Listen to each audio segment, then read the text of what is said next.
All right, welcome to Buffalo and Buffalo.fm. We try to cover all the local concerts that are happening locally. What do you think of our weather here?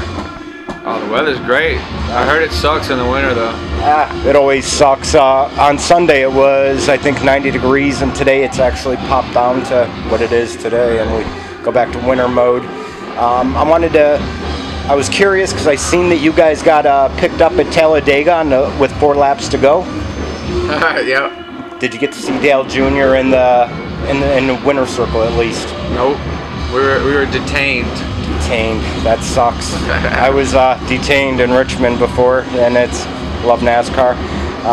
Wanted to say, what's it feel like to go from, like, here's a venue with like 973, I think it is a sellout, and you're about to do Rock on the Range tomorrow, right? Yeah. And you're going to be playing for tens of thousands. What's the difference, or how's it feel going from something small to something huge?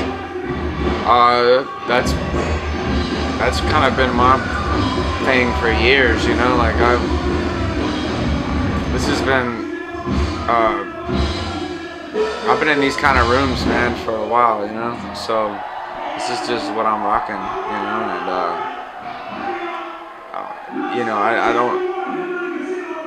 I don't really give a different show.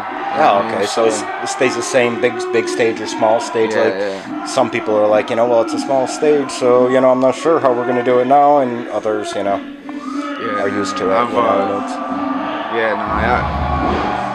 I was in front of like 180,000 people when I opened up for Marshall, so that definitely. But it was. I'll tell you what's harder about bigger stages is that you're further away from the crowd. Oh yeah. So sometimes it's difficult to make a connection, man. But yeah, we're just gonna go out there and do what we do. Outstanding so far. Sounds like Hillbilly Casino just kicked up, and they sound great. I was gonna ask about, but I just asked about the small stage. How does has becoming like big, has that influenced your life at all? I mean, like you've become, you're working with Eminem, you've done work with Kid Rock, and how has it really changed your life at all? I don't really know what. Man, big is Beatles, big is Eminem, big is Elvis, big is Led Zeppelin. Right. Fucking Megadeth, and there's big is arenas. Right. I'm still in a 1,000-cap room, bro. You know what I'm saying? So it's not. I think if this keeps growing, then I'm happy. You know what I mean? I'm happy, but I'm happy here. You know what I mean? I don't really. Just because I know a few celebrities and then I have a few connections with celebrities, that doesn't mean that I'm instantly rich or instantly famous, or it's just, it doesn't work like that. It's just you got to keep working. My son's in 10th grade, and we have a daughter that's in 9th. And they ask us when we interview people to ask, what would you say to people who are being bullied, like in school and in life and that? Do you have anything insightful in regards to that? Yeah. Fight back. That's what I say every day. You don't. These kids that get bullied,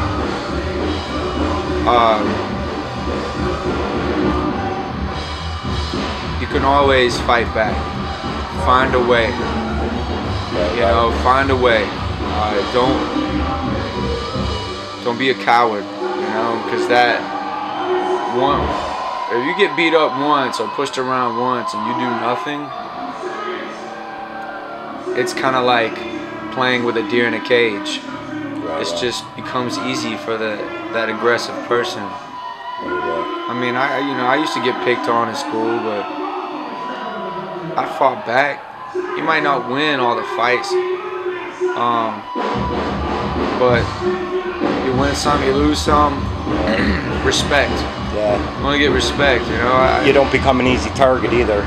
You know. My little boy got his skateboard stolen, and some bully took his skateboard and threw it in the pond. A brand new skateboard. He called me crying. I was like, listen, son. Go let him know. Right. That you'll never let that happen again. Right. And he did. And he never had any more trouble out of that boy, you know? So it's like, you know, I'm from Alabama, and maybe because of the culture I'm from, but it's just an eye for an eye, man. You come after someone, you know. It's just not cool, man. You gotta stick up for yourself, man. Right. I tell you what, and that's just on a physical level. On another level, bullies, social media bullies, on the other hand, which you can't touch and can't see. For myself, is what I do. I don't scroll down. I'm in the no scroll down gang. I put a post up. I don't sit there and read through what people have to say about me. Right. It's not important. Yeah. If you're in school, you're walking through the hallways, you should just mind your own business. It's no different from being online, you know. You got to stop yourself from being so curious about what people have to say about you. Right. It doesn't matter, you know, because at this point, anybody could be a celebrity. Right. Especially on social media. I mean, it's so easy to do something stupid and, you know, 10 million views or whatever, and they're hot for the minute, you know? And you gotta be careful. I mean, these kids with these cameras, you know, they just are careless. You know, they got that photo might spread across the world, you know? You just gotta be careful, or be careful, or at least be prepared and willing to deal with it, you know. Oh, yeah. I'm so glad that they didn't have cell phones and all that shit when I was young, you know, or at least nobody in my circle did, because no thank you. You know, I can get in enough trouble now on my own. Back then it would have been a lot different. Yeah, I couldn't imagine right now going to school dealing with social media nonsense. It must be real difficult, but don't scroll down.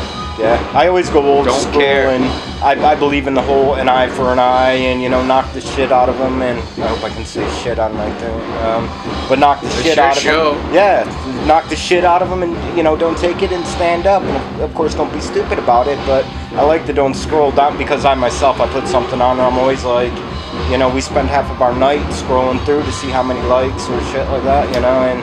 Yeah, you gotta, you know, it's okay to... And believe me, I was a victim of it myself. You know, I quit social media completely for almost a year and a half. You know, Congratulations. I deleted all the apps off my phone. But when I decided to come back to social media, I came back with a very clear purpose to be on there, and with rules of my own. Right. Just to protect myself from fighting with some... Right. Who knows? Maybe it's just a 12-year-old kid, you know, like talking grown man shit. Like, I'm gonna fuck with them for a little bit and watch this, you know. You know, like I'm about to fly to somewhere in the middle of Arkansas to beat somebody up. Opens the door and it's like some 9-year-old girl was just, you know, like I don't know, like messing with you. That's great. Yeah. Earlier you had mentioned some big names, you know, and playing arenas and that. Who would you say your musical inspiration was, or is? I mean, there's lots, man. Like that's like I don't know, man. That's too difficult to narrow down into one inspiration. You know, I grew up in the music world. You know, like I mean literally in the industry. You know. Right. So I mean, it was part of my life. You know. First person to put me on a microphone on a stage was my Uncle Buddy. I was 5. You know, that was my first taste of being in front of a crowd. that's cool. I'm That's saying if heaven ain't a lot like Dixie. that's very cool. So it's kind of, I guess, similar to somebody saying, well, what's your favorite band to see? You know, we go to shows almost every night, and it would be hard to, like, every time Pink Floyd comes on and I'm like, that's my song, you know, and then, you know, sure as shit, the next one comes on. It's like, no, I was just kidding before. It's now that. I don't want to take up all your time before you go on, and I want to thank you for, you know, having to sit down with us, and we appreciate your time, and we'll let you relax before your show. Thanks, man. Thank you.